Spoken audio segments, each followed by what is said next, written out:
اکثر لوگ حج اکبر کے بارے میں سوال کرتے ہیں کہ حج اکبر کیا ہے، اور حج اکبر کے بارے میں مشہور ہے کہ جمعے کے دن اگر حج کا دن ہو تو یہ حج اکبر کہلاتا ہے۔ آج کی اس ویڈیو میں ہم آپ کو حج اکبر کے بارے میں بتائیں گے کہ حج اکبر کسے کہتے ہیں اور کیا یہ بات درست ہے جو ہمارے معاشرے میں مشہور ہے کہ جمعے کے دن یوم عرفہ ہو تو اس حج کو حج اکبر کہا جاتا ہے۔ اس بارے میں فقہا کا کیا کہنا ہے تفصیل کے ساتھ آپ کو بتائیں گے۔ اب قرآن پاک میں حج اکبر کس حج کو کہا گیا ہے، اسلامی تاریخ کا پہلا حج اکبر کب ہوا، یہ بھی آپ کو بتائیں گے، اور حج اکبر کے علاوہ ہم آپ کو حج مبرور کے بارے میں بھی بتائیں گے، لہٰذا ویڈیو کو آپ نے بغیر اسکپ کیے آخر تک دیکھنا ہے۔ پیارے دوستوں، ہم آپ کو حج مبرور کے بارے میں بھی بتائیں گے، اس کا سمجھنا ہر مسلمان کے لیے ضروری ہے، لیکن سب سے پہلے آپ کو حج اکبر کے بارے میں بتاتے ہیں کہ اصل میں حج اکبر کیا ہے۔ تو دوستوں یاد رہے کہ شریعت کی اصلاح میں ہر حج کو خواہ وہ وقوف عرفہ جمعے کا ہو یا غیر جمعے کا حج اکبر اور عمرے کو حج اصغر کہا جاتا ہے، اور قرآن و حدیث میں جس حج کو حج اکبر کہا گیا ہے وہ حج تاریخ اسلام کا پہلا حج ہے۔ آئیے آپ کو اسلامی تاریخ میں سب سے پہلے حج اکبر کے بارے میں بتاتے ہیں جو حضرت ابو بکر صدیق رضی اللہ تعالیٰ عنہ کی امارت میں ادا کیا گیا۔ اس حج کے بارے میں جاننے کے بعد آپ یہ سمجھنا آسان ہو جائے گا کہ حج اکبر کسے کہتے ہیں۔ دوستو یاد رہے کہ سن 9 ہجری کو آپ صلی اللہ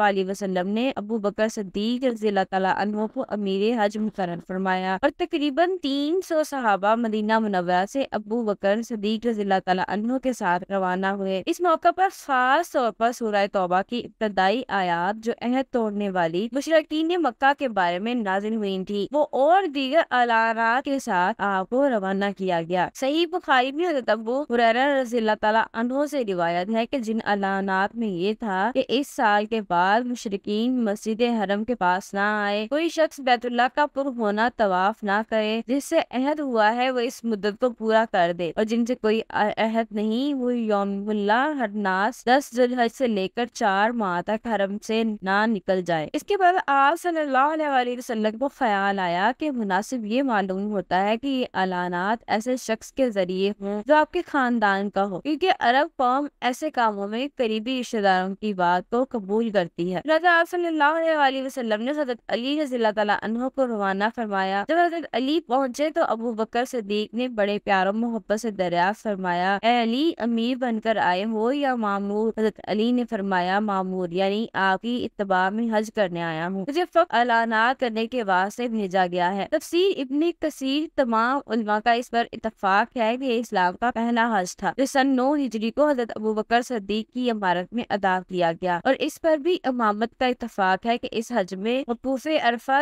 حج جمعے کے دن نہیں تھا، اور اسی طرح یہ بات بھی سب کے ہم مسلم ہے کہ سورہ توبہ کی ابتدائی آیات اسی موقع پر نازل ہوئی، جن میں ایک آیت یہ بھی ہے، اور اللہ اور اس کے رسول کی طرف سے حج اکبر کے دن لوگوں کو آگاہ کیا جاتا ہے کہ اللہ تعالیٰ اور اس کے رسول مشرکوں سے بیزار ہے۔ قرآن پاک کی یہ نص قطعی طور پر بتا رہی ہے کہ صدیق اکبر کا حج حج اکبر تھا جو سن 9 ہجری کو ادا کیا گیا، اور اس دن کا وقوف عرفہ جمعے کے دن نہیں تھا۔ پہلے دوستوں معلوم ہوا کہ وقوف عرفہ جمعے کے دن ہونا یا حج اکبر کے لیے ضروری نہیں، یعنی اس حج کو حج اکبر نہیں کہا جائے گا، تو معلوم ہوا کہ وقوف عرفہ کا جمعے کا دن ہونا حج اکبر کے لیے ضروری نہیں، یعنی اس حج کو حج اکبر نہیں کہا جائے گا جس حج میں وقوف عرفہ جمعے کے دن ہو، بلکہ ہر حج حج اکبر ہے، اور عمرے کے لیے حج کا نام لیا جاتا ہے۔ دوستو رہی بات جمعے کے دن حج کی خاص فضیلت کی، تو اس حوالے سے جامع الاصول میں علامہ ابن کثیر رحمۃ اللہ علیہ نے ایک روایت زرین کے حوالے سے ذکر کی ہے، جس میں اس بات کا ذکر ہے کہ جمعے کا حج فضیلت کے اعتبار سے 70 حج کے برابر ہے۔ چنانچہ جامع الاصول میں زرین سے روایت موطا کے حوالے سے نقل ہے، لیکن زرین کے ذکر کردہ یہ الفاظ موطا کے مشہور نسخوں میں موجود نہیں ہیں۔ پہلے دوستو یاد رہے کہ جمعے کے دن کے بڑے فضائل و برکات ہیں، البتہ جمعے کے روز کی حج کو حج اکبر کہنا کیونکہ کسی مستند روایت سے ثابت نہیں، ضروری ہے کہ اس حج کو حج اکبر نہ کہا جائے جو جمعے کے دن آئے، بلکہ ہر حج ہی حج اکبر ہے۔ دوستو یہ تھی حج اکبر کے بارے میں مختصر گفتگو، امید ہے آپ کو یہ بات سمجھ آ گئی ہوگی۔ چلیے بات کرتے ہیں حج مبرور کی۔ تو یاد رہے حج مبرور اور اس حج کو کہتے ہیں جس کی ادائیگی کے دوران کوئی گناہ سرزد نہ ہوا ہو، اور بعض علماء نے کہا ہے کہ حج مبرور وہ ہے جس میں شہوتی باتوں، فسق و فجار، گناہوں سے اجتناب کے ساتھ ساتھ ریاکاری اور شوہر طلبی سے بچنے کا انتظام کیا گیا ہو۔ اور یہ بھی کہا گیا ہے کہ حج مبرور یہ ہے کہ لوگوں کو کھانا کھلائے، اچھی باتیں کرے اور کثرت سے سلام کرے۔ ایسا حج اللہ کے نزدیک مقبول حج ہوتا ہے اور اس پر وہ اجر اور انعامات مرتب ہوتے ہیں جن کی بشارت نبی کریم نے اپنی حدیثوں میں دی ہے۔ نبی کریم نے ایک حدیث میں حج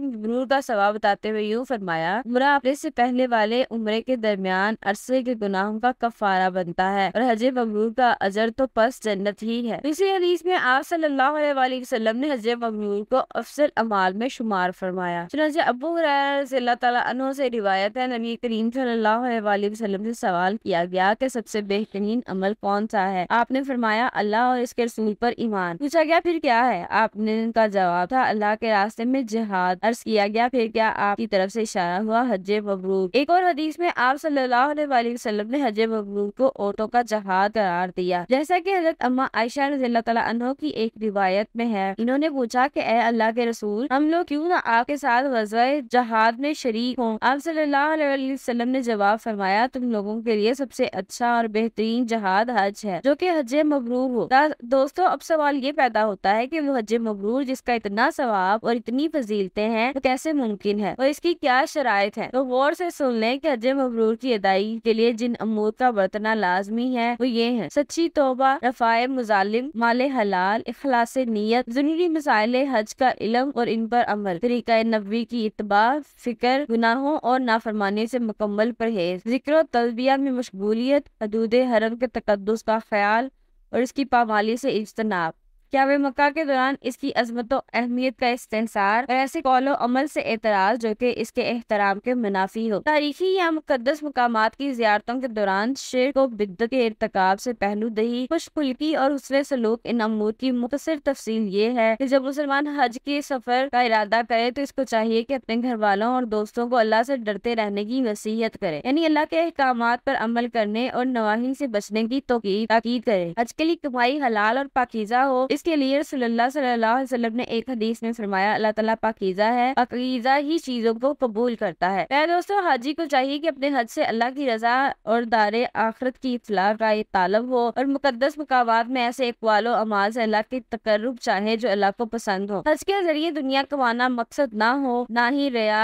شہرت، فخر، مباحت کی خواہش رکھے، کیونکہ یہ سب بدترین مقاصد ہیں اور اعمال کی بربادی اور عدم قبولیت کا سبب ہے۔ دوستو، حج مبرور کے طالب حاجی کو چاہیے کہ اپنے سفر میں صاحب تقویٰ اور عالم دین کی صحبت اختیار کرے تاکہ وہ مناسک حج کو اچھی طرح سیکھ لے، مشکل مسائل کو خوب سمجھ لے اور اپنا حج پوری دینی بصیرت کے ساتھ اللہ کے نبی کی سنتوں کے مطابق ادا کرے۔ آپ نے صحابہ کرام کو عمل حج کی تعلیم دیتے ہوئے تاکید فرمائی ہم سے اپنے حج کے مناسک سیکھ لو۔ میرے دوستو، حج مبرور کے لیے یہ بھی ضروری ہے کہ حاجی مناسک حج کو احسن طریقے سے انجام دینے کے علاوہ پورے سفر میں کثرت سے ذکر و استغفار کرے، دعا اور قرآن زاری کے ذریعے گناہوں کی معافی چاہے، قرآن کی تلاوت اور اس کے معنی پر غور کو شیوا بنائے، نماز با جماعت کا اہتمام کرے، جھوٹ، غیبت اور بد کلامی سے اپنی زبان کی حفاظت کرے، رفقائے سفر اور دوستوں کے ساتھ حسن سلوک کرے، ان کے کام آئے، ضرورت اور مصیبت کے وقت انہیں اچھی بات کا حکم دے اور برائیوں سے روکے، جھگڑے، فساد، ترش روی سے خود بھی بچے اور ان کو بھی بچائے، تقویٰ اور خوف خدا کو ہمیشہ ملحوظ رکھے اور ان سے غفلت نہ برتے۔ دوستو، یہ تھی ہماری آج کی ویڈیو جس میں ہم نے آپ کو حج اکبر اور حج مبرور دونوں کے بارے میں تفصیل سے بتایا۔ امید ہے کہ آپ کو ہماری ویڈیو پسند آئی ہوگی۔ کمنٹ سیکشن میں اپنی رائے کا اظہار ضرور کیجیے گا۔